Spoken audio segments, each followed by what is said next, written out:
tant, jo faré simplement una descripció de quines creiem i quines són les polítiques sanitàries que el país ha de desenvolupar, però el que més m'interessa sobretot és interaccionar amb vosaltres les opinions que us mereixin aquestes polítiques. Com dèiem abans, la situació econòmica del país és la que és i per tant no podem de cap de les maneres obviar-ho, però tampoc això ens ha de servir de limitació per, com dèiem abans, no fer res, i per tant en tot cas es limitarà les velocitats de les reformes necessàries, però les reformes necessàries han d'avançar, perquè quan diem no fer res precisament és el que hem fet. No fer res és ajustar els costos, ajustar les plantilles, ajustar el preu dels fàrmacs, això és no fer res. Això és per poder continuar fent el mateix amb menys costos. Per tant, ens hem de replantejar el sistema sanitari d'acord amb les necessitats que afloren en aquests principis del segle XXI. Aquestes reformes han de ser al servei de les necessitats de la demanda i no unes reformes al servei de les necessitats de l'oferta. I com que l'objectiu de tot govern, des del punt de vista de les seves responsabilitats sanitàries, és que els ciutadans del país visquin més anys, però sobretot visquin més anys amb més vida saludable, nosaltres creiem que per assolir aquest objectiu, i ho reitero sempre, hi ha 3 pilars sobre els que sostenir les polítiques sanitàries d'un govern. El primer pilar és la salut pública que jo sempre dic que és massa gris la seva presència en el conjunt del sistema. Hem d'aflorar molt més quin és el paper de la salut pública, especialment amb la responsabilitat de la protecció col·lectiva de la salut de les persones i el paper que aquesta salut pública ha de jugar més enllà d'aquesta funció col·lectiva per passar d'una funció col·lectiva també a una funció més assistencial i més individual. En segon lloc, el pilar que sustenta aquestes polítiques és l'atenció mèdica i sanitària.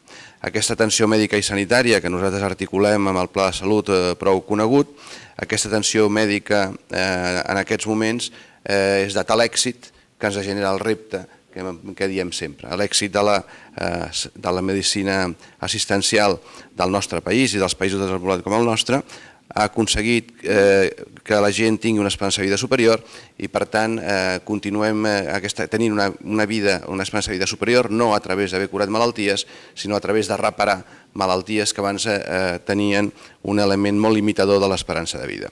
Per tant, jo dic sempre que els metges curem menys malalties que vides salvem i per tant segurament la política del segle XXI sanitària ha de ser intentar continuar salvant el màxim de vides possibles però intentant curar moltes més malalties perquè no ens passi aquesta confusió que tenim a vegades en alguns moments de confondre l'envelliment amb un problema sanitari. Envellir no és una malaltia, no és un problema, hi ha malalties òbviament lligades a l'envelliment, però l'envelliment al que arribem és precisament perquè malalties que ens podrien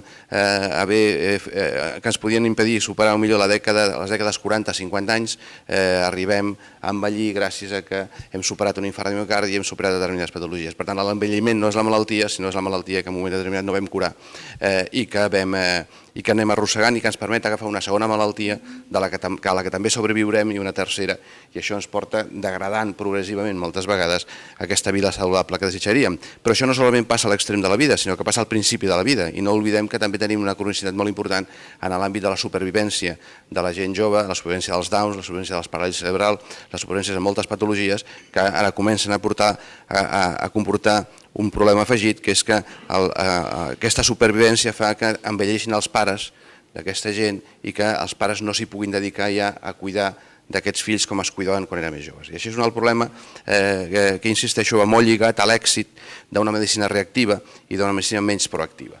Crec que la medicina reactiva és excel·lent, però que hem de començar a treballar mantenint aquesta medicina reactiva amb una medicina molt més predictiva, molt més proactiva, que és el que d'alguna manera intenta fer amb un públic objectiu que tenim ben identificat, que són els malalts crònics, amb el projecte de crònics al nostre país. Però el projecte de crònics no és el projecte de futur, és una part del projecte de futur perquè aquí tenim aquesta població localitzada, però aquella població que hem d'evitar que entri en una malaltia que es converteixi en crònica, també és un paquet d'acció molt important, on creiem que l'acció fonamental de l'atenció primària i lligada a aquesta atenció amb salut pública ha de començar a donar fruits aquí 14 o 15 anys, en el sentit que moltes malalties o molts riscos de malalties ben gestionats ens permetin no tenir aquelles malalties que després poden posar en perill aquesta esperança de vida.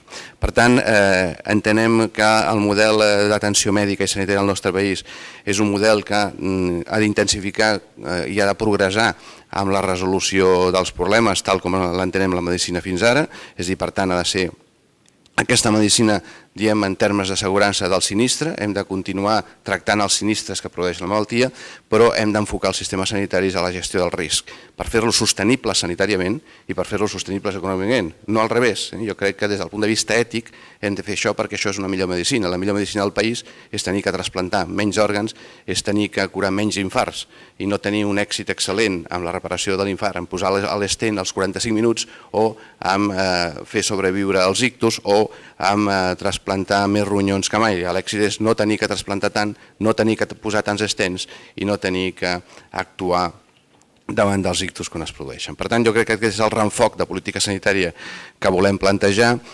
Això, òbviament, significa un canvi des del punt de vista de l'abordatge de la demanda, perquè la demanda que tenim és aquesta, la que necessita una resposta reactiva, però tenim una altra demanda que necessita una resposta proactiva.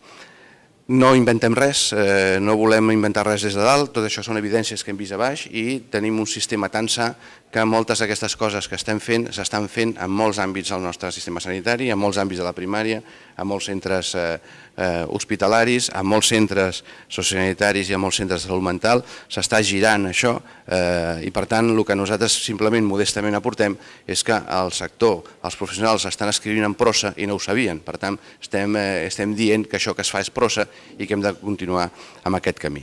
Insisteixo, la situació econòmica ens pot limitar la velocitat, les reformes són necessàries no per la situació econòmica, són necessàries per criteri sanitari i per criteri mèdic i per tant creiem que això ho podrem fer més a poc, òbviament si disposes de menys recursos, però no per això hem de deixar de començar-ho i fer-ho. I per tant jo poso en consideració aquestes polítiques generals i a partir d'ara, si voleu, entrem a lo concret o a debatre també el més conceptual, si voleu, que jo crec que la riquesa d'avui està molt més sent en grup reduït, la interrelació entre nosaltres, que no que jo faci una conferència magistral i sortim tots aquí la mar de contents i digui el de sempre. Molt bé, gràcies.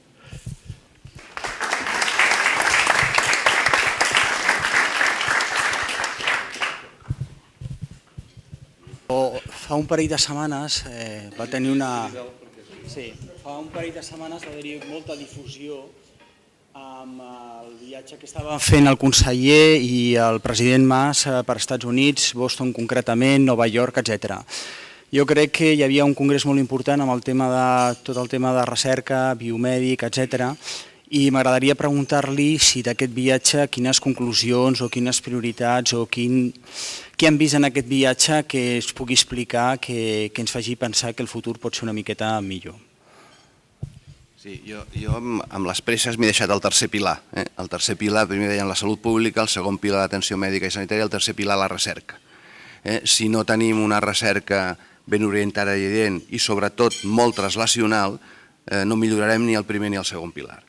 I una de les apostes del govern de la Generalitat en aquests moments és no solament tenir en consideració això que estic dient des del punt de vista sanitari, sinó tenir en consideració que un dels grans nínxols de riquesa del sistema sanitari i de la relació del sistema sanitari amb l'economia productiva és precisament la recerca. Perquè moltes vegades dient que el sistema sanitari és generador de riquesa. No, el sistema sanitari, una part del sistema, la primera i la segona columna són distribuïdors de riquesa. Qui genera riquesa és la tercera columna, que és la recerca, la innovació i el desenvolupament. Per tant, apostant perquè Catalunya sigui un lloc de referència a la bioregió de Catalunya, sigui un lloc de referència, hem anat a explicar aquestes polítiques a Boston, a Massachusetts, perquè és un estat que ha tingut una evolució econòmica històrica exactament igual que nosaltres. Va començar sent agrícola, pesca, indústria alimentària, va caure aquest model econòmic, van ressorgir amb un model econòmic de la indústria del tèxtil, no sé si us sona, va caure la indústria del tèxtil i han apostat molt clarament pel coneixement i per la innovació. Per tant, sabeu que les principals universitats dels Estats Units estan allà, els principals centres de recerca estan allà i per tant nosaltres volem ser aquest model perquè hem de pensar també en clau de quin serà el model econòmic del nostre país d'aquí 10 anys, d'aquí 15 anys. Perquè el turisme sí és un model econòmic, però ha de ser un model econòmic de matalàs, és allò que sabem que sempre tindrem més o menys segur i que generarà una riquesa determinada, però hem d'apostar per un model econòmic si volem ser un país potent i competent i competitiu, estar molt més en l'escenari d'una cosa que creiem que tenim. Ens deien a Boston, és que vostès, clar, han de plantejar-se un model econòmic. Primer, no tenen recursos naturals, vaig dir jo, no és veritat que no tinguem recursos naturals. Tenim coneixement i aquest és un recurs natural. Per tant, no solament els recursos naturals són els energètics. Tenim recursos naturals que és el coneixement, les competències, les nostres plataformes, els nostres hospitals. Això és un capital coneixement que nosaltres sabem que, degudament articulat i amb les ajudes oportunes i amb l'incentiu oportú, pot donar un joc molt important per aquest país i som els que estem millor posicionats amb el conjunt de l'Estat. Per tant, si a més això podem sumar amb xarxa amb altres indrets de l'Estat, pot millor encara. Per nosaltres ser d'alguna manera els capdavanters en aquest sentit. Això va ser força positiu, vam veure coses molt interessants i vam arribar no a la conclusió sinó a la certificació de que el nostre gran problema amb la recerca és allò que diuen el Valle de la Muerte, la distància que hi ha entre la recerca bàsica, la recerca clínica i la translació a l'utilització de tota la innovació directament amb les persones i els malalts. I per tant, conjuntament amb el Departament d'Economia i Coneixement estem desenvolupant el pla estratègic que ja venim plantejant des de finals de l'any passat, el pla estratègic de recerca que va en aquesta línia, va en la línia de com podem aprofitar al màxim possible els recursos de recerca que tenim, com podem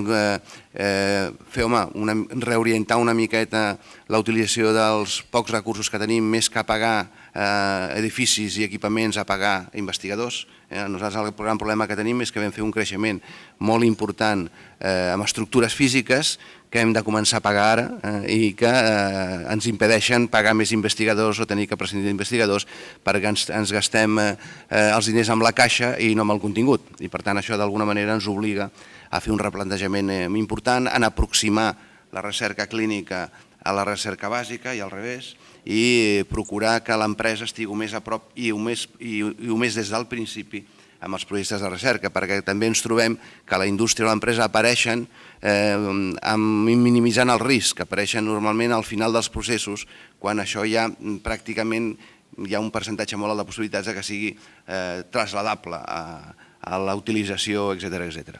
Per altra banda, també tenim un altre gran avantatge a Catalunya, també a Espanya, però a Catalunya sobretot, que és que amb instruments de compra pública innovadora nosaltres podem tenir els nostres hospitals, els nostres centres sanitaris com a grans plantes de demostració per a la indústria, perquè a través d'aquesta ajuda podem començar a traslladar al mercat coses que puguin ser visibles i no tenir que introduir al mercat coses del valor se li supone, sinó que si nosaltres podem instal·lar-les, nous equipaments, introduir nous fàrmacs, etc., en un àmbit on sigui visible i palpable, això permetrà que la indústria que està al voltant de la recerca pugui tenir una cosa ja en marxa que pugui ensenyar a altres mercats que estiguin en millor situació econòmica que nosaltres per comprar-ho. De totes maneres, més experts que jo en aquest tema hi ha el doctor Pepe Navas, que sap molt més que jo d'això, però aquesta és la línia des del punt de vista de la política de recerca que volem fer. I per això el viatge a Boston tenia a Boston, després a Nova York i a Washington, perseguia una miqueta aquesta idea. Primer, contrastar si les nostres impressions polítiques i idees tenien futur, en el sentit que haguessin tingut futur en un altre lloc, i si anaven pel bon camí. Home, nosaltres vam creure que si ja existien agències a diferents comunitats autònomes, que ho bo és que aquestes agències treballessin en xarxa. Això va ser acceptat pel Ministeri i en el darrer Consejo Interterritorial es va fer ja una sèrie d'encàrrecs a cada una de les agències d'avaluar determinats processos i determinades tecnologies i repartir aquesta demanda amb el finançament adient, insuficient, però amb el finançament per fer aquestes activitats a cada una de les agències. Per tant, comença una miqueta a funcionar en aquest sentit. El que jo no sé és si les propostes que ens fa el Ministeri no sabem, que és la pregunta que vam fer, d'on han sortit i per què són aquestes i no unes altres. I jo crec que aquest debat no ha existit. Per tant, són encàrrecs que no sabem encara que obeeixen. No dic amb això que no siguin adequats, però sabem que obeeixen. Jo m'hagués agradat més que el Sistema Nacional de Salut hagués fet un criteri de priorització de què és el primer que interessa avaluar i el més bàsic que interessa avaluar per poder fer-ho. No va ser així i farem les avaluacions pertinents d'això. Tampoc sabem quina difusió es donarà ni a quin nivell, ja que són treballs interns de les agències cap al Ministeri, no sabem com s'utilitzaran ni quina via tindran. A casa nostra sí que podem dir el que estem fent i el que farem. Nosaltres sabeu que en l'àmbit de l'agència estem construint allò que diem l'observatori, amb la idea que l'Observatori de Salut sigui l'equivalent al NICE, dins del qual està la central de resultats, dins del qual hi ha tota una sèrie d'elements que està treballant en aquests moments l'agència i el Consell d'Administració, i segurament a la tardor aquesta ja presentarem l'Observatori amb totes les seves estructures, les seves funcions, i amb el sentit, a més, que no sigui endogàmic, sinó que aquest observatori pugui respondre a qualsevol demanda de qualsevol agent del sistema que vulgui una avaluació, una anàlisi, una valoració del que desitgi en aquest sentit conèixer. Per tant, no serà un observatori, insisteixo, de mirar-nos cap a dintre, sinó serà un observatori que també ens mirarem cap a dintre, òbviament, però mirarem tot allò que en cada cas sigui oportú mirar perquè hi hagi algun agent del sistema sanitari o algun altre tipus de gent que consideri que l'observatori ha de fer aquesta anàlisi pertinent, aquesta avaluació, i pot ser requerit a l'observatori en aquest sentit. Això és el que estem plantejant fer en aquest any i alguns mesos que portem.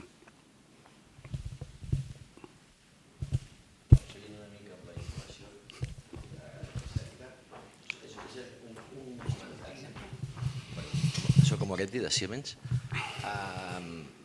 Els nostres hospitals fan tots, o bàsicament molts, molta recerca i molta innovació. I el que trobo a faltar és un àmbit que els centri a tots i que els dirigeixi. Es dupliquen feines, es dupliquen treballs, no treballen coordinadament els centres. Aquí estem gastant molts esforços i el rendiment que tenim no és l'òptim que podríem tindre. Aleshores, jo el que diria és que ens falta una organització que controli la innovació, la recerca i ens la posi en camí, i que tots els que vulguin treballar sobre un apartat puguin apuntar-se allà, però no que cada un faci la seva guerrilla hospitalària pequeña.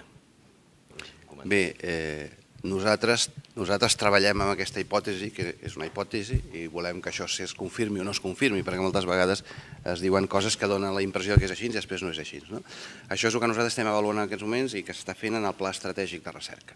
El Pla Estratègic de Recerca en salut o en biotecnologia ho estem valorant què és el que tenim en aquests moments i què és el que hauríem de fer i com hauríem de retornar-lo. I això és el que deia que nosaltres anunciarem, i a més amb compromís a tot el govern, perquè no solament serà el Departament de Salut el que aposta per això i per la racionalització d'això, sinó el govern en aquest sentit que us deia que creiem que les biociències i la biotecnologia són un dels elements de model econòmic que Catalunya es pot plantejar en el futur. Per tant, estem fent això precisament. Primer, veure si això, que dona la impressió que l'opinió és molt general, que hi ha moltes duplicitats i moltes estructures, molts metres quadrats en relació al que fem, que hi ha molt impact factor, per descomptat, però clar, de l'impact factor a la patent hi ha un salt ja molt més gran i de la patent a la translació hi ha un salt molt més gran.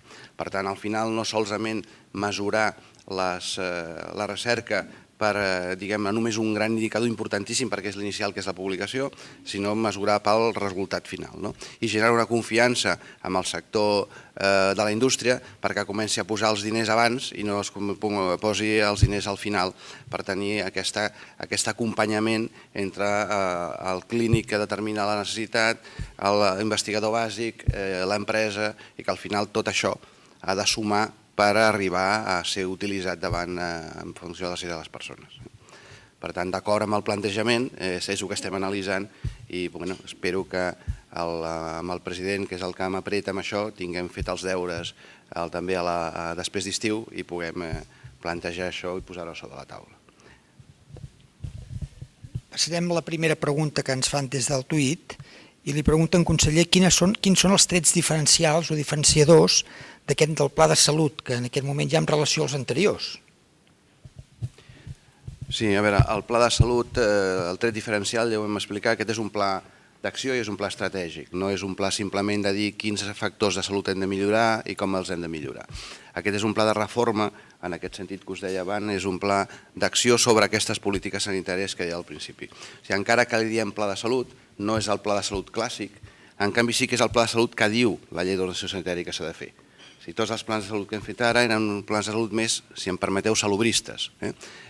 Com obtenir millores amb els indicadors de salut, quins són els preferents, com ho articulem. Nosaltres entenem que aquest pla té això també, però respon al requeriment que diu la llei d'ordenació sanitària de Catalunya, que tinc aquí el pla de salut de butxaca. I el pla, em sembla que ho diu aquí, el que diu la llei d'ordenació sanitària de Catalunya respecte al pla de salut, tinc que treure el més gran, perquè diu clarament el pla de salut és l'instrument indicatiu i el marc de referència a totes les actuacions públiques en matèria de salut en l'àmbit de la Generalitat de Catalunya. Aquest és l'article 62 de la llei d'ordenació sanitària de Catalunya.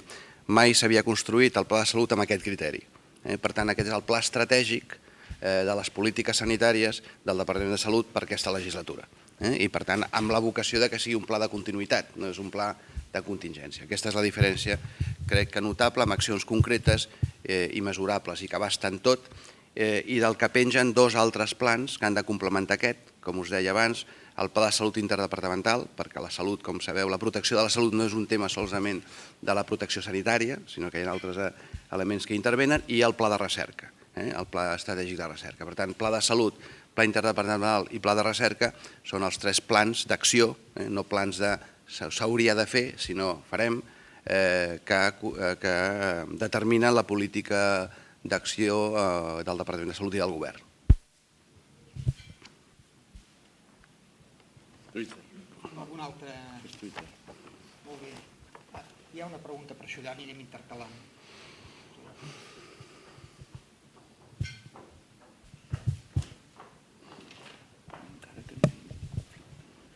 Moltes gràcies. Bon dia. Soc Helena Ris, directora general de la Unió Catalana d'Hospitals. Jo volia canviar de tercio, encara que aquest tema de la innovació i la recerca és molt interessant i apassionant pel desenvolupament de la recerca a les nostres institucions, però voldria canviar de tercio i preguntar-li al conseller, clar, una cosa, va aparèixer el Real Decreto aquest de medidas de sostenibilitat per al sistema sanitari, que ens va sorprendre a tots molt. Tenia algunes coses positives, com l'estructuració de la cartera de serveis i la voluntat de refer-la, que si la fan amb el mateix consens, que em sembla que han fet el Real Decreto, no anirem bé, però bueno, esperem, diuen que es farà con les comunitats autònomes, però sí que una cosa que ens va sobtar molt, després van posar copagament, amb algunes coses que ens semblen bé, lligades al nivell de renta, és a dir, però tot l'altre és com una mica, ens va deixar tots una mica astorats. Una de les coses que ens va deixar més astorats, diguéssim, és que de repent, com si s'haguessin oblidat que teníem un sistema de cobertura universal, que pel sol fet de ser ciutadà tens dret a l'assistència sanitària, i en canvi va semblar que tornaven a parlar d'assegurats, bueno, no, va semblar, no, parlen d'assegurats i parlen de l'Institut Nacional de Seguretat Social com a garant o com a acreditador de l'accés al sistema.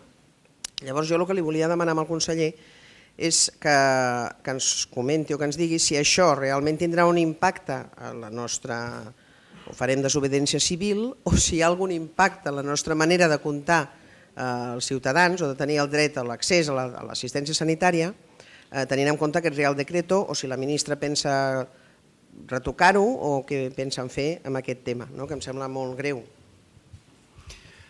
Bé, m'agrada que em faci aquesta pregunta perquè ens ha portat uns intensos debats últimament. Primera qüestió del debat. Jo deia abans que escrivíem en prosa sense saber-ho i nosaltres estàvem donant les targetes sanitàries amb criteri de la Seguretat Social. Per tant, el Real Decret no diu res de nou, sinó que simplement amplia, a través d'aquest instrument que ja existia, el reconeixement al dret a aquest universal a l'atenció sanitària. Això és així, perquè si agafem un full de com es demana l'atenció sanitària a Catalunya, veureu quins quadrets hem d'omplir. Si tenim un fill i anem a donar-lo a buscar la targeta sanitària, ens demanaran que portem la cartilla per veure si és beneficiari. O sigui, tot aquest sistema ja funcionava. El sistema que jo, en la meva vida anterior i en aquesta, qüestiono reiteradament, perquè això jo sempre insisteixo i insistia al darrer Consejo Interterritorial que tenim un sistema nacional de salut amb un reglament de seguretat social. I, per tant, continuem reglamentant tot el sistema sanitari a través de la seguretat social. Per tant, això és la gran reforma que s'ha de fer un reglament com Déu mana. Un reglament que, fixeu-vos que malgrat que em donen la raó i diu sí, és veritat, i d'aquesta reflexió surt que els medicaments es pagaran per nivell de renda, doncs cometem l'error de nivell de renda, però continuem dividint en actius i passius. Si és per nivell de renda, és per nivell de renda. És igual que siguis actiu que siguis passiu. Per tant, resulta que els que no tenen renda actius no paguen, i els pensionistes que tenen una renda molt baixa no paguen. No ens liem a introduir dos variables més amb el sistema informàtic de les farmàcies, que com sabeu estan molt contents perquè anem volcant cada cop més coses que són absolutament innecessàries. Per tant, jo demanava que era l'oportunitat política per dir, ja que des d'Europa ens diuen que complim amb el requeriment de com acreditem el dret a l'atenció sanitària, jo deia, escolti, pues mire, por el mero derecho de ser ciudadano español y residir en España yo tengo derecho a la atención sanitaria, punt. Documentació acreditada, DNI o passaport. I miri, i a les males si cal fins fer de bautisme, però a partir d'aquí això ja em dona la targeta sanitària. I aquí no hi ha beneficiaris. Des del punt de vista conceptual, jo no sóc beneficiari d'un dret d'un altre. Jo, en el moment on soc espanyolito i he nascut a aquest país, ja tinc el dret, no perquè el tingui el meu pare o la meva mare i me'l cedeixin com a beneficiari. Per tant, aquest és un concepte absolutament de seguretat social que no té res a veure amb el que és un sistema nacional de salut. Per tant, a partir d'aquí, s'hagués pogut aprofitar el decret, la llei de salut pública que parlava en concret de la universalització i enganxar-se per aquí i apartar la seguretat social de la qüestió. No es va voler fer per un enroque, jo crec que excessiu de les persones tècniques que feien això, no tant per part de la ministra, perquè sí que és lògic que el ciutadà estranger resident a Espanya tingui que complir uns requeriments de tributació i com es veu aquesta tributació? Que estigui donat d'alta a la seguretat social perquè està treballant, ja sigui com a actiu autònom o ja sigui per compte d'un tercer, per compte d'altri. Per tant, jo crec que això és una posició d'aquestes fèrries molt més administrativa que no política i jo crec que això és un lío més que notable. Quan nosaltres això decidim que és inconstitucional, etcètera, demanem al Consell de Garanties Institucionals que ho valori i diu, escolti'm, això és anticonstitucional perquè la Constitució diu una cosa i el reglament diu una altra cosa que és contradictòria. Insisteixo que això ja passava, no és que hagi aparegut ara. Nosaltres diem, escolti'm, això no pot ser. Llavors, acaben d'arreglar-ho dient, bueno, escolti'm, y todos los que no estén en todos estos supuestos y ganen menos de 100.000 euros al año, entran todos. La discussió d'abans d'ahir va ser, per part meva, que si todos los caminos llevan a Roma, ¿por qué hacemos 30.000 carreteras y no solo una autopista? Ara tenim, al final tothom tindrà targeta sanitària, però tothom haurà de fer 30.000 vies i de tant en tant hauràs de passar d'una carretera a l'altra en funció de com canvi la teva condició. 26 años tengo que ir a decir que cobro menos de 100.000 porque ya no, escolti'm, no era més senzill o altre, però no hi ha hagut capacitat d'emmendalla. Nosaltres aquí buscarem simplificar-ho al màxim possible, continuarem donant les targetes sanitàries complint i complint amb que no deixarem a ningú que sigui espanyol, nacionalitat espanyola i resident a Catalunya, que es quedi sense atenció sanitària per un tema merament administratiu. I després sí que calia regular, perquè això sí que no és un dret, com a la gent de fora que no li assisteix al dret de ciutadania de ser ciutadà espanyol, com regulàvem això i com els deixaven d'alguna manera preservats amb l'atenció. No d'una manera tampoc graciable, sinó que reconeixem que aquesta gent l'hem d'atendre. L'hem d'atendre per solidaritat i l'hem d'atendre també per un concepte bàsic de salut pública.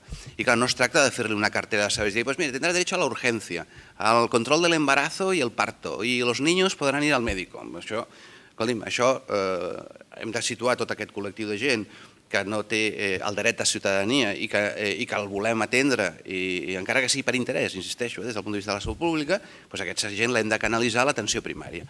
I per tant nosaltres oferirem la cartera de servei d'atenció primària. Que necessita atenció especialitzada, ja valorarem, i ho farà el Servei Català de la Salut, si per aquí no s'està encolant un element de turisme sanitari, que sabeu, els que esteu als hospitals, que es dona, que et truques amb una persona per canviar-li una data de visita i diu, no, és que està aquí, se volvió a Quito.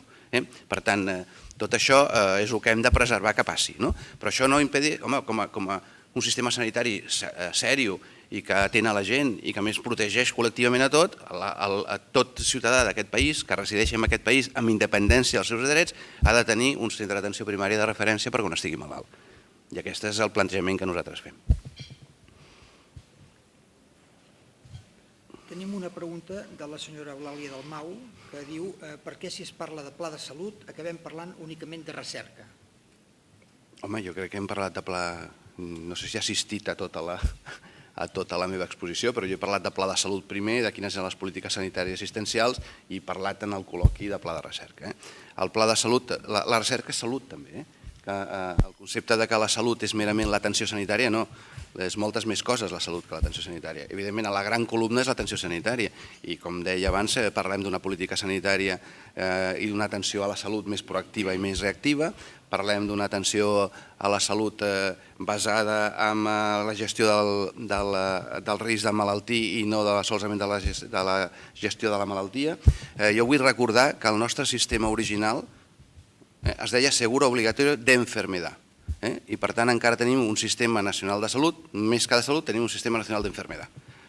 I per tant hem de passar d'un sistema nacional d'enfermedad a un sistema nacional de salut i enfermedad, les dues coses, no hem d'abandonar la malaltia. I evidentment per anar avançant amb això necessitem la recerca.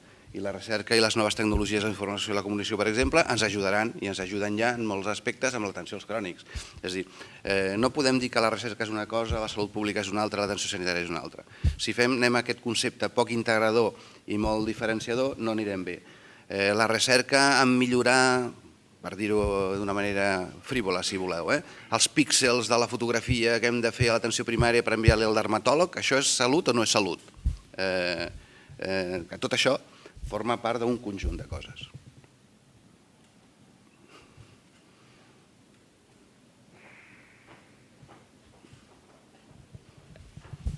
Sí, conseller. Has parlat dels tres pilars... Perdó, Manel Castillo, gerent de Sant Joan de Déu. Has parlat dels tres pilars del pla de salut, la salut pública, els aspectes més d'assistència a la cronicitat i la recerca. Jo suposo que jo no recordo ara l'esquema aquell del temple grec, però crec que hi havia alguna base, que era el model organitzatiu. Per prestar tots aquests serveis, fer salut pública i fer recerca necessitem un model organitzatiu.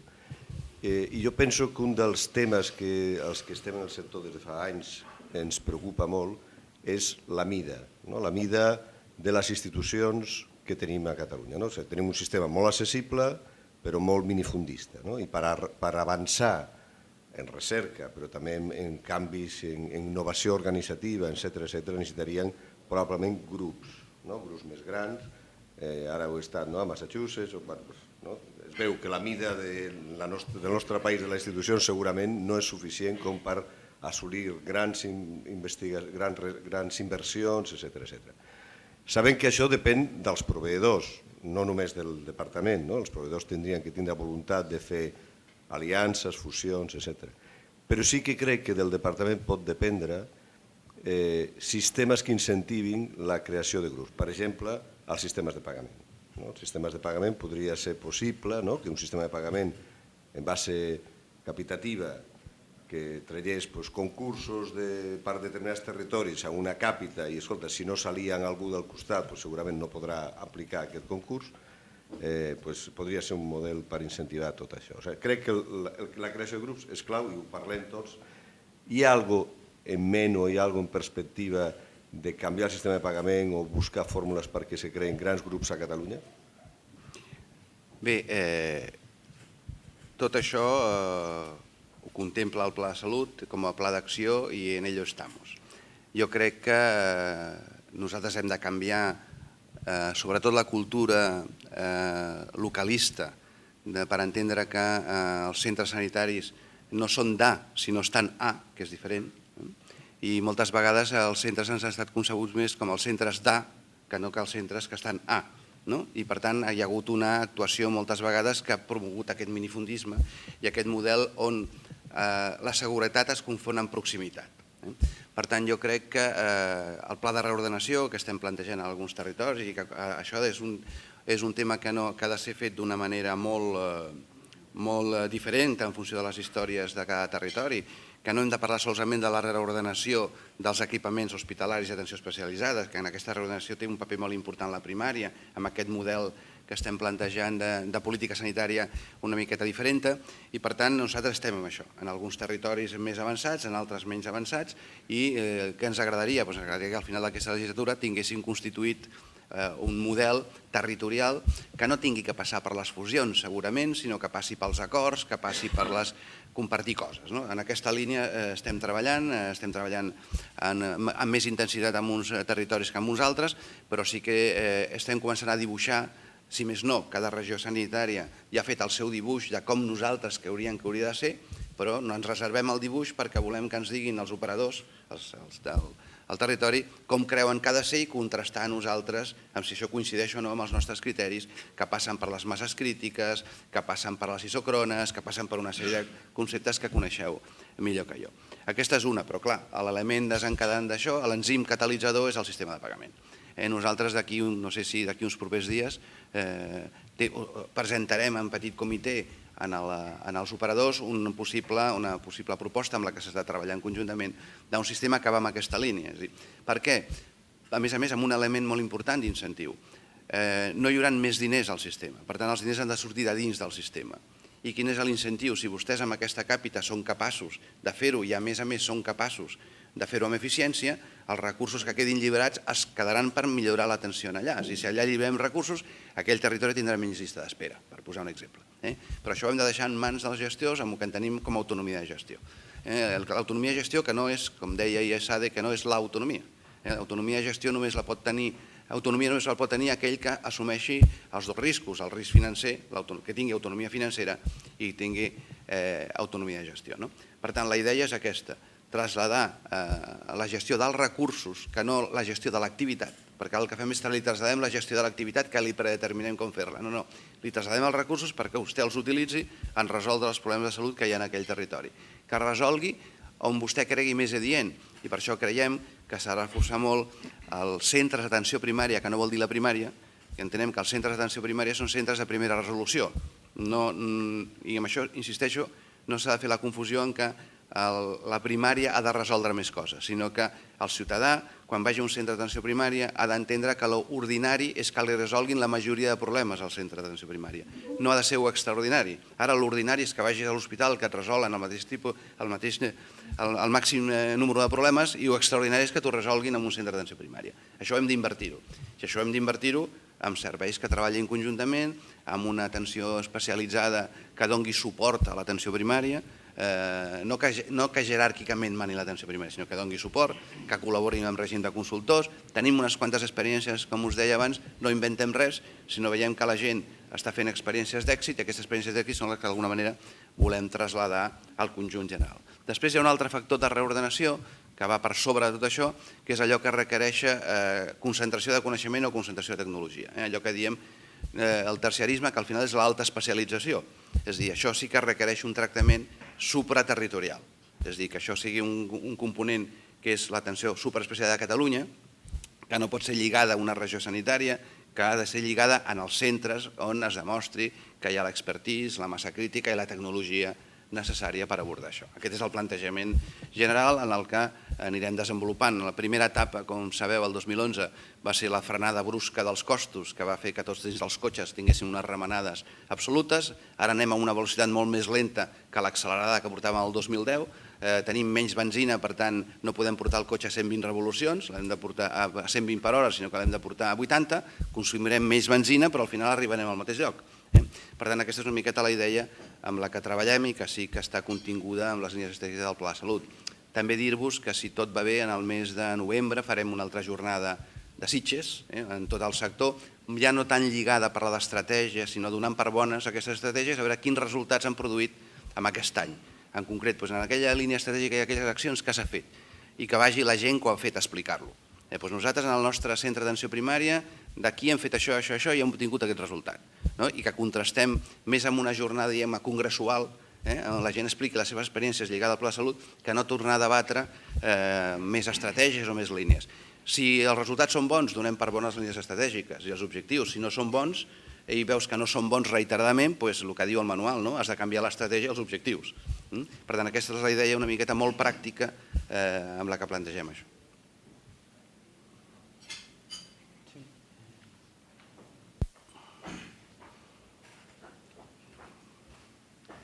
Això és I+D,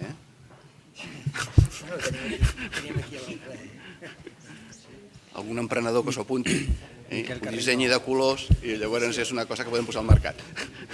Miquel Carreño Pfizer, agafant el tren dels Real Decrets, en els 2 darrers anys hem tingut 4 Real Decrets. Això dona una mitja de cada 6 mesos en tenim un. Llavors, són suficients aquests 4 Real Decrets per encarar el futur? I en el cas de no ser suficient, quines serien, per on vindrien noves mesures en el cas d'haver-hi noves mesures? A veure, jo espero que no hi hagin més Reals Decrets, perquè si hem d'arreglar el país a base de Real Decrets, no anem massa bé, no? Jo crec que els Reals Decrets, a més, es confonen amb reglaments. Els Reals Decrets no són reglaments, sinó que han de marcar polítiques i cada comunitat autònoma desenvolupi reglamentàriament com cregui aquestes polítiques.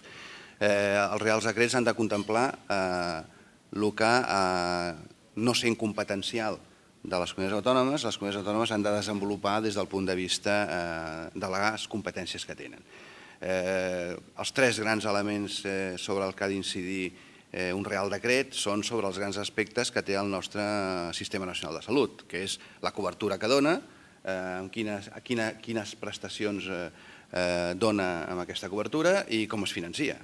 La resta són competències de les comunitats autònomes. I per tant, per mi el gran repte del sistema sanitari ara, avui, és consolidar un sistema de finançament. I això jo crec que, encara que sigui un sistema de finançament que no ens permeti créixer amb ingressos, però saber de quin mal hem de morir. Per tant, hi juguem o no hi juguem a el que diu l'Organització Mundial de la Salut, que diu que quan no tinguin vostès prous amb els seus recursos mancomunats, és a dir, amb els impostos, han de posar recursos addicionals. Ho fem així? Ho decidim així o no ho decidim així? Perquè si posar recursos addicionals és dir que sí, tot és gratis, però que ho pago en farmàcia per un nivell de renda, no. Diguem clarament que s'han de posar recursos addicionals en els pressupostos públics mentre la fiscalitat no doni per més. I si s'han de posar impostos extraordinaris, s'hi posen. I si s'han de posar copagaments, s'hi posen. Però aquestes timideses i aquestes maneres de fer jo crec que no porten claretat de futur. Decidim, hi ha una corrent que diu un pressupost finalista, hi ha una altra corrent que diu no, un pressupost no finalista.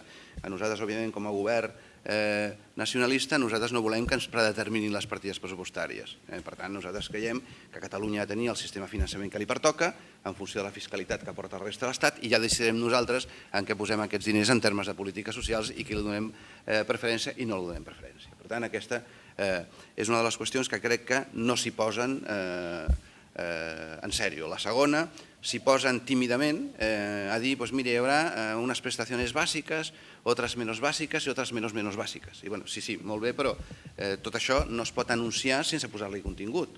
I qui ha de decidir quines són les bàsiques i no les bàsiques? Tot aquí hi ha una certa confusió amb això. Jo crec que això és el que han de fer els Reals Decrets.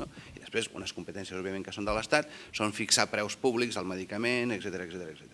Però començar a posar a fer Real Decrets perquè si els funcionaris del sistema de salut, català sistema de salut han de passar a ser estatutaris, si has de tenir una farmàcia hospitalària per no sé quants llits. Clar, tot això em sembla una hiperregulació que era innecessària, perquè això ja no era un problema. Seria algun problema amb alguna comunitat autònoma d'Espanya, però no era un problema general.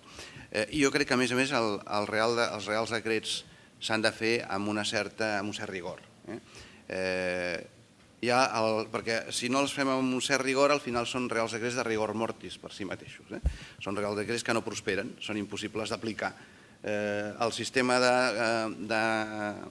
que es pagui per nivell de renta amb totes aquestes variables està molt bé com a principi, però home, per això s'ha de sentar, tractar amb tranquil·litat i bons aliments, veure quines implicacions tecnològiques té això, etc. I sobre no fer-li pagar el mort d'aquest rigor mortis al pobre pensionista que tingui que pagar i avançar uns diners que precisament li poses un topall perquè no tingui que buidar la butxaca i pugui menjar aquell mes i li dius no, però ja se lo daremos dentro de 6 mesos. Home, escolti'm, una mica de tranquil·litat. Si aquests diners els ha d'anticipar la Generalitat, ja els anticiparà, però nosaltres no farem pagar a cap pensionista. Home, hem fet alguna que altra cata i tenim grups de pensionistes que en un mes haurien de pagar 100 euros quan el seu topall són 8. Clar, home, tot això s'ha de pensar una miqueta més i ser una miqueta més humil a l'hora d'admetre les propostes que es fan des de gent que en sap, no des de les comunitats autònomes de Catalunya. Hi ha gent que han fet propostes i no han estat escoltades perquè esto son tonterías y esto es muy fácil. I com que això, a més, per posar-lo fàcil, el reembolso, perquè veieu, el reembolso del Real Decreto preveu que es faci a través de la pensió. I clar, escolti'm, explíquemelo perquè les comunitats autònomes no paguen les pensiones, per començar. Buena qüestió, però és fàcil, lo arreglaremos. Escolti'm, però a més, amb aquest criteri, un rescabalament per aquest criteri només el pot fer el titular, no el beneficiari, que no existeix perquè no serà pensionista. El beneficiari no és el pensionista. És veritat, però ja lo arreglaremos. Clar, tot això ens dona una sensació que s'han de fer les coses. Estan d'acord amb la qüestió de fons, que es pagui per nivell de renta els medicaments, que hi hagin medicaments que siguin exclosos dels catàlegs per raons de cost-eficiència, per raons clíniques, estem d'acord, però no es pot fer sense ensenyar la llista. No, però ja tienen los grupos terapéuticos y ustedes la pueden deducir. Oiga, escolti'm, y eso supondrá 400 no sé cuántos millones de euros. Pues encantado de la vida, però jo no puc recolzar una cosa que no he vist, que no puc mesurar. Primer, utilitzem la via del Real Decreto, que ja és nul·la voluntat de pacte, perquè un projecte de llei és diferent. Tu vas al Parlament, l'has de discutir encara que tinguis majoria absoluta amb les altres forces polítiques i s'acaba arribant a acceptar algunes esmenes. Un Real Decreto no. Real Decreto tal com entra al Parlament simplement el ratifica i només pot haver-hi fe de rates. Per tant, ja indica una voluntat poc dialogant. I per tant, aquests fets amb poc rigor, insisteixo, ens porten al rigor mortis. Perquè, clar, efectes sobre la indústria farmacèutica, per exemple, no contemplats. Tu no li pots dir a una indústria farmacèutica que li treus un medicament demà, sense que hagi pogut tenir el seu període d'adaptació. No sabem nosaltres vam dir amb quins criteris creiem que s'havia d'elaborar la llista, que són els racionals, un criteri clínic, un criteri de cost-efectivitat i sobretot mirant molt bé que no hi hagi un efecte de desplaçament. Com que no tinc la llista de medicaments, no sé si han tret els ibuprofens i llavors tindrem un desplaçament cap amunt, no ho sé. Per tant, l'únic que sé és aquelles caixes que fan fotos dels medicaments als diaris i que algú ha dit que no, los aluminios són l'Almax, home, ja ens posen Almax. Tot això va així, no? I em sembla que és poc sèrio en un país amb la situació que està, que li estem demanant esforços als ciutadans que es gratin la seva butxaca i que ho fem amb aquesta frivolitat i amb aquesta poca ganes de participar. I jo ho deia molt rotundament l'altre dia al Consejo Interterritorial, que el Ministeri no era l'òrgan de govern del Sistema Nacional de Salut, que és el Consejo Interterritorial, no el Ministeri. I com no aprovi el Consejo Interterritorial no forma part de les funcions del... S'està governant de manera a cop d'estat el Sistema Nacional de Salut. El Sistema Nacional és el Consejo Interterritorial, que el presideix el Ministeri, que és diferent.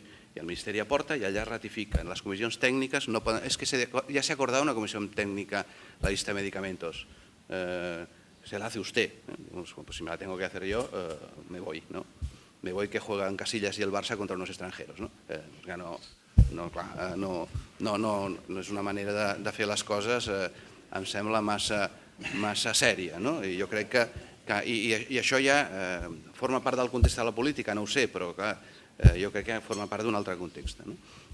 Jo no crec en els Real Decretos, jo crec que aquests Real Decretos estan fent molt mal a moltes coses, estan malmetent moltes coses i sobretot estan malmetent confiança, perquè si tu tens l'autoritat i la potestat política de prendre decisions i les decisions que prens les anuncies a bombo i platillo i després són impracticables des del punt de vista operatiu, doncs tenim un problema.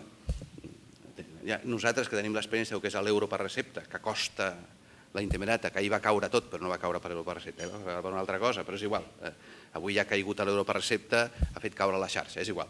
Si això és complicadíssim i és una variable, Imagineu-vos 2 variables per actius, 3 variables que són 6 variables per pensionistes. Bueno, això és absolutament... Això es pot fer, però es pot fer amb temps. I si anàvem a fer això, home, ho diem al mes de gener, jo ja sé que hi ha eleccions andaluses, però aquí també hi havia eleccions i fèiem les coses. A l'1 de gener dius s'ha de fer això i dius, mira, i lo pondremos en marxa en el mes de julio, però ho dius a l'1 de gener. I en 6 mesos podem adaptar el que calgui. Però nosaltres vam rebre les bases de dades el dia 21 o 22, no, Joan? 21 o 22. Entre el 21 i el 22 has d'adaptar els sistemes informàtics del servei, de les farmàcies i tal, perquè el diumenge nosaltres farem, avui explicarem el que fem, que serà un invent molt raro, però ho farem. El que sí que hem dit és que el govern ha dit que aquí un pensionista no avançarà un euro, abans l'avançarem nosaltres. Entens? No pot ser, no? Per tant, home, els reals decretos han de ser això, són reals decretos per manar sobre les polítiques, no per fer reglaments. I per tant, un desastre. La indústria ha sigut consultada, ja sabeu com, també. Per tant, jo no soc partidari del Real Decreto, evidentment, per prendre decisions polítiques i executar-les, però per fer reglaments això és molt complicat. Jo solament li volia dir, conseller, que jo com a metge de família estic espantat, perquè totes aquestes decisions en tropel, i nosaltres som els que després tenim a la població i som els que després els hem d'explicar les conseqüències. I ara en aquests moments estem incapacitats per poder-ho fer. Llavors sí que demano que, de la forma que sigui, d'alguna forma que podem explicar una ruta de com aniran les coses, perquè és que si no, no... Nosaltres farem, avui explicarem la ruta del Medigas, que això de la ruta em fa molta gràcia perquè faria una broma. La ruta de la recepta jo crec que és una ruta que explicarem avui fàcilment, però jo crec que, clar, tot aquest és el conjunt de l'Estat, inclús a Catalunya tenim més capacitat d'adaptabilitat, però companys teus d'altres comunitats autònomes estan absolutament... Hi ha molta menys, diguem, permeabilitat entre l'administració, no hi ha tanta permeabilitat com hi ha aquí m'agradaria que hi hagués més, però no hi ha tanta permeabilitat i no permet tanta complicitat, i clar, estan passant unes coses, clar, al mateix temps que fas això és quan prens les mesures d'ajust pressupostari, és quan estàs ajustant els salaris de la gent, modificant les plantilles, tot això junt. I tot això és difícilment, amb altres coses que encara ningú, que haurem d'aplicar a finals d'agost i que ningú sap com, el transport sanitari, ja lo diremos, les prestacions ortoprotèsiques, ja lo diremos, i clar, tot això, si ja s'ha decidit, vol dir que s'ha decidit i ja se sap l'efecte que produirà, ja se sap quin copagament s'ha de posar i amb quines limitacions, no? O comencem a l'article pel titular. Dona la impressió que comencem l'article, però con este titular, ¿qué articularíamos? En lloc de dir, este artículo, ¿a qué titular nos lleva? Fem al revés. Dona una sessió d'improvisació, a més, hi posa massa gent cullerada amb tot això i això és enormement complicat. I aquest Real Decret, que és un Real Decreto Reglamento, sembla a vegades que és un bando, se hace saber i facin vostès això. Nosaltres som combatius, però tenim la força que tenim. Ara intentarem aquí a Catalunya, sobretot a través del gran proveïdor que és l'ICS, que us pugui arribar una certa informació de quin és l'escenari i com el veiem i què creiem que toca fer i com us podem ajudar a que vosaltres sou el que esteu en contacte amb el ciutadà i el que té els neguits i que us trasllada a vosaltres. Com podeu, si més no, tenir respostes. Encara que sigui respostes crítiques, doncs mire, esto vaya usted a preguntárselo a... Tens? Però jo crec que això és necessari i ho hem de fer.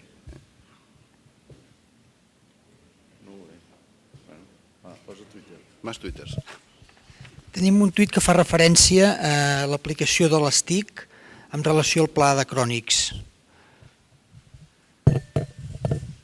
Bé, el pla de crònics porta en paral·lel un pla d'aplicació de les TIC, òbviament, i entenem que això sobre aquestes TIC ha de reposar una bona part, com deia abans, d'aquest pla. Amb molta més autoritat que jo i el responsable d'això, que és en Joan Guanyamens, però des del punt de vista de decisió clara de política, nosaltres hem d'apoyar amb les tecnologies de la informació i la comunicació el pla de crònics.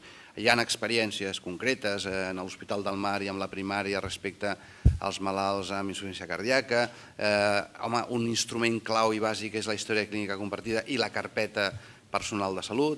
Estem en condicions, segurament, si tot va bé, que amb el proper World Mobile Congress de presentar una aplicació perquè tu puguis accedir a la teva carpeta personal de salut a través del telèfon mòbil, que això ens donaria uns grans avantatges més que notables. Les TIC són fonamentals per incorporar com a agent sanitari amb un altre professional que està a la perifèria del sector i que no acaba d'entrar com un agent més, que és el farmacèutic d'oficina. El farmacèutic d'oficina ens pot ajudar molt amb el pla de crònics, amb les noves tecnologies, és a dir, hi haurà moltes coses que l'oficina de farmàcia ens pot donar de suport de control de patologies cròniques lligada a un instrument de link amb el professional d'atenció primària, que és compartir tot això. I jo, en tot cas, per respondre amb més solvència a això, li donaria la paraula al professor TIC, les TICs no amb els crònics sinó en general. No ens ha de passar amb les TICs el que ens va passar al principi de la informàtica, que només podíem saber allò que ens podia dir la informàtica i no al revés. Les TICs han d'estar al servei del que necessitem i no nosaltres posar-nos al servei de les TICs que apareguin al mercat. Per tant, això és un element d'equilibri que és important tenir-lo present, perquè recordeu que en el moment dels primers sistemes d'informació, els quadres de comandament, etc., com que això era una caixa negra, el tema de la informàtica per molts de nosaltres, això no ho podem fer. I per tant, la informàtica, tu estaves al servei del que la informàtica podia donar-te com a informació, i per tant amb les TIC també no ens passi el mateix, que vagin apareixent productes en els que tinguem que adaptar les nostres necessitats als productes i no els productes a les nostres necessitats. Jo crec que això de moment no es dona, però hem d'intentar que no es doni.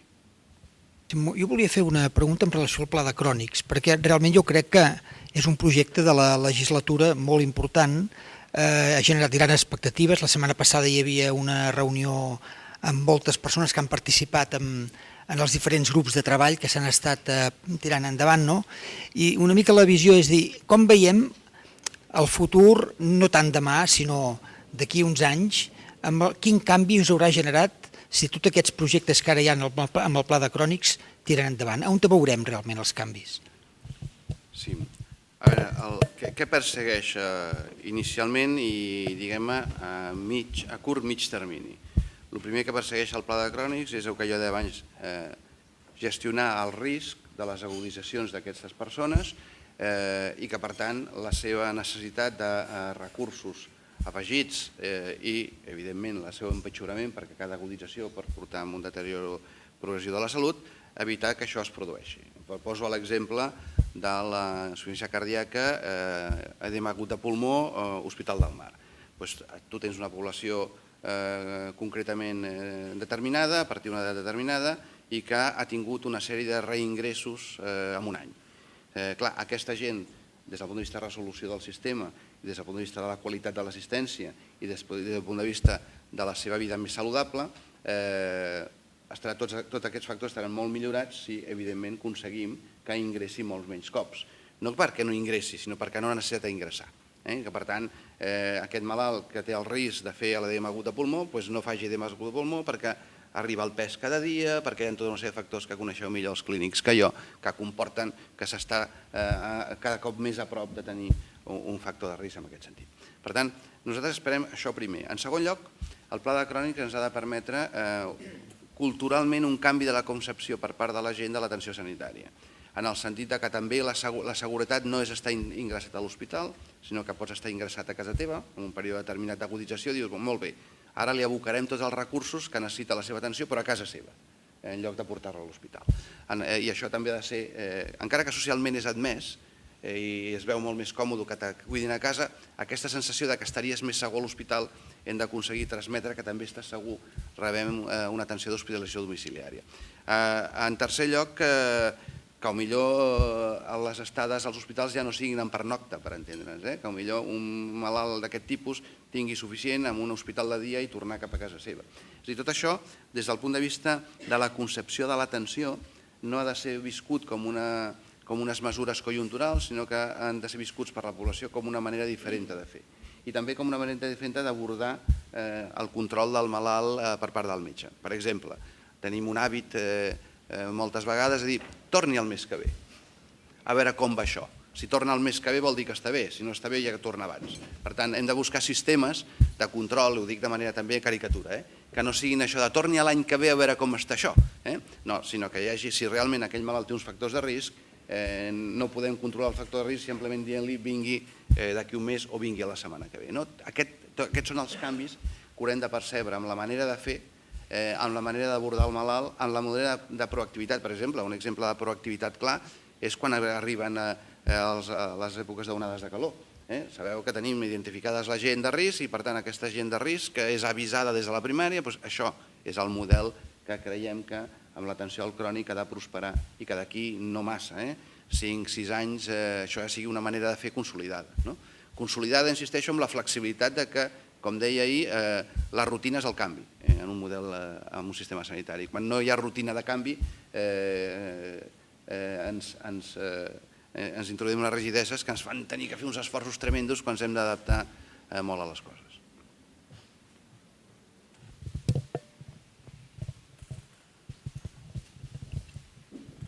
Hola, conseller, bon dia. Davant de la més que probable i imminent pujada de l'IVA, que tindrà un impacte rellevant i afecta en el sector salut, ja coneixem la teva opinió al respecte.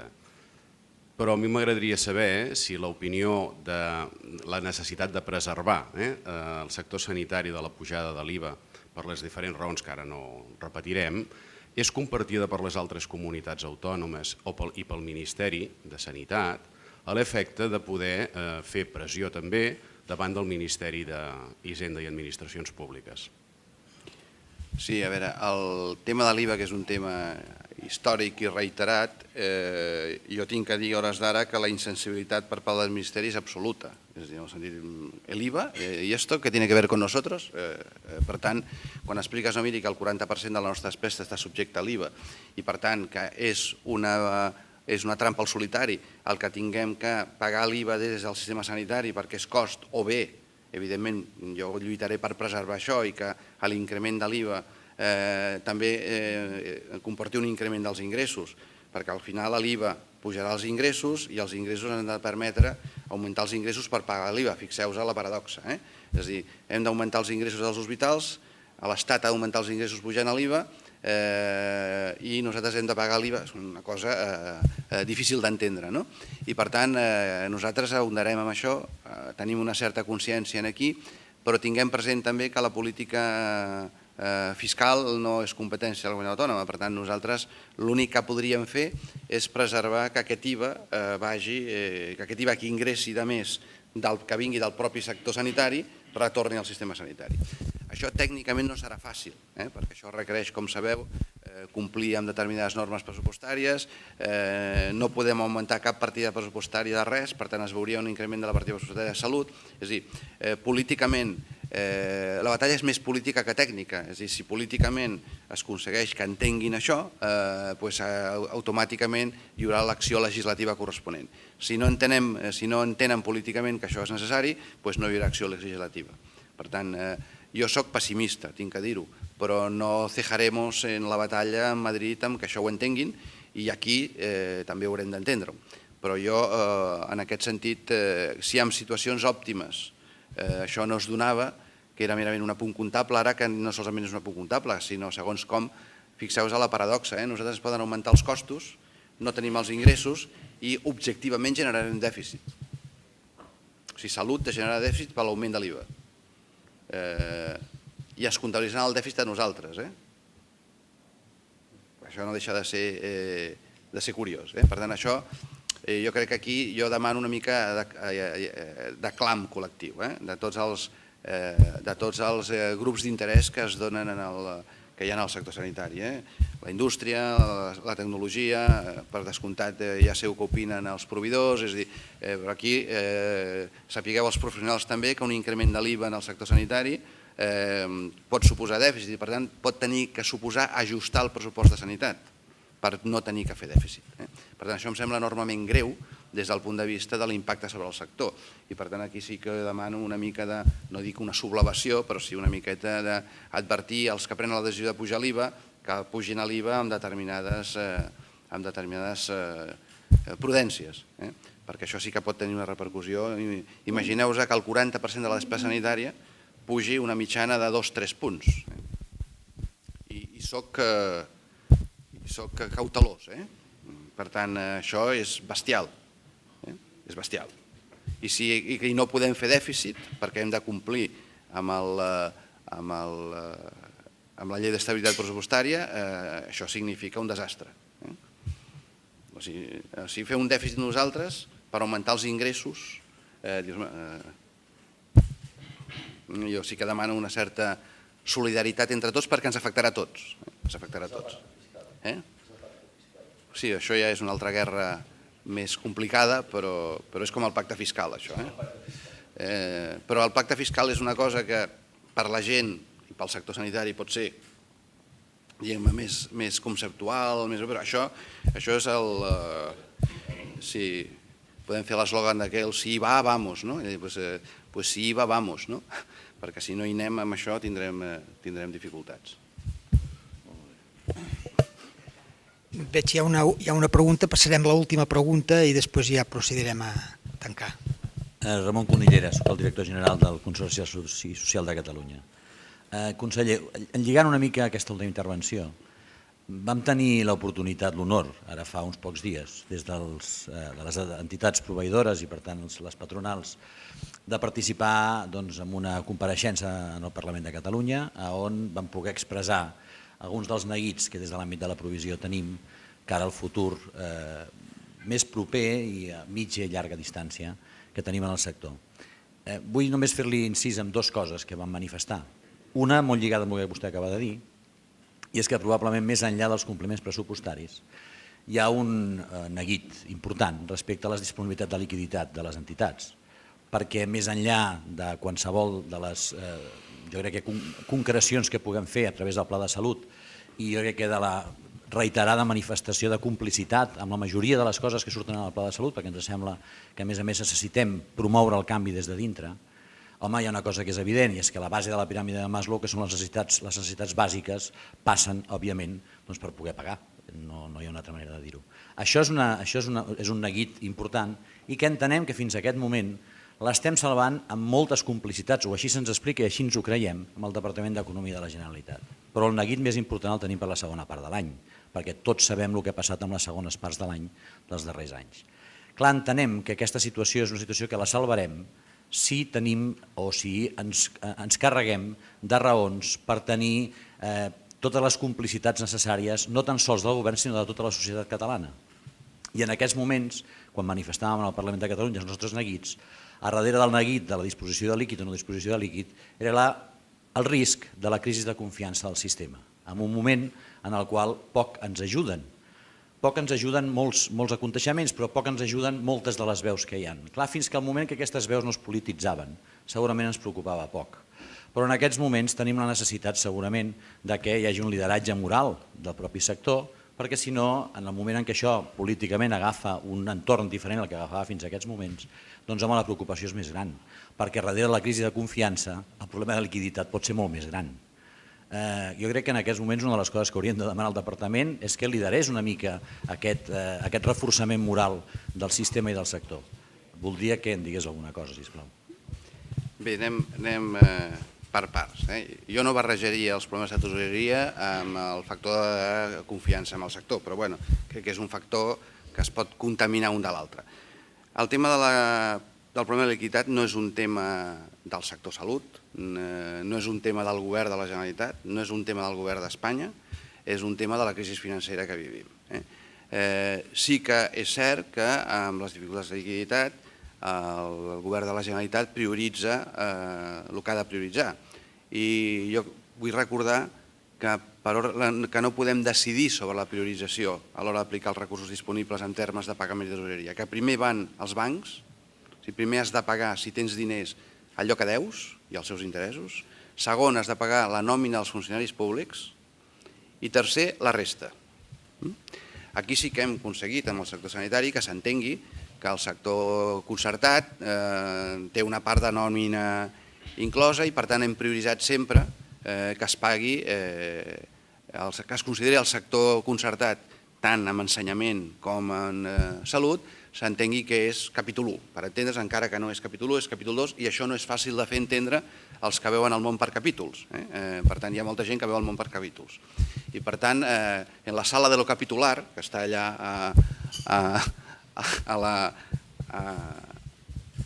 Catalunya, a la sala de lo capitular li costa molt això, i per tant, però sí que hem obtingut la complicitat, i això jo crec que ha anat bé. Inclús sabeu que hem tingut unes tensions tremendes aquest últim mes i que pràcticament ahir us vam dir que pagaríem el 100%. Per tant, tot això és així. I això és una cosa que no s'escapa a ningú. No s'escapa a ningú i, per tant, a més tenim no que la Generalitat no pugui pagar, sinó que, a més, els proveïdors, com moltes vegades feien, com la Generalitat trigava a pagar, podien anar a un banc que li deixava.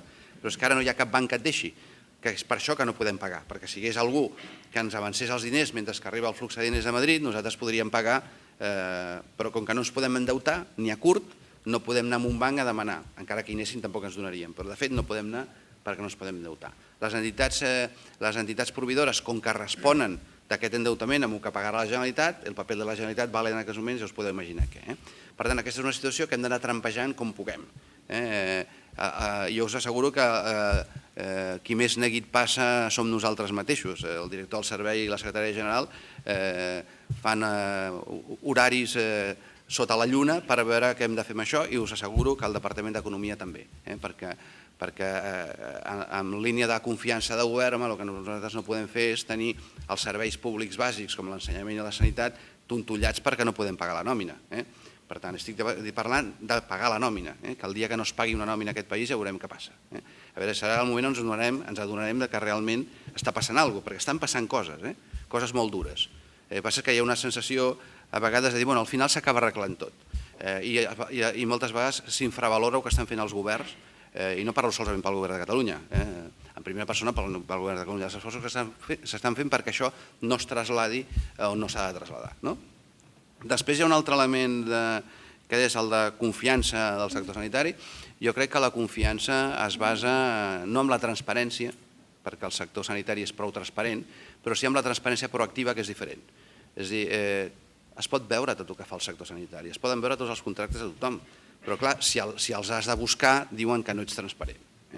Per tant, jo crec que el millor que podem fer és ser proactius amb la transparència. I això és el que ha de generar confiança amb la gent, amb el sector, i la transparència no vol dir ensenyar només el que fem bé, ensenyar-ho tot. I si alguna cosa no es fa bé, doncs no es fa bé i voluntat de corregir-lo.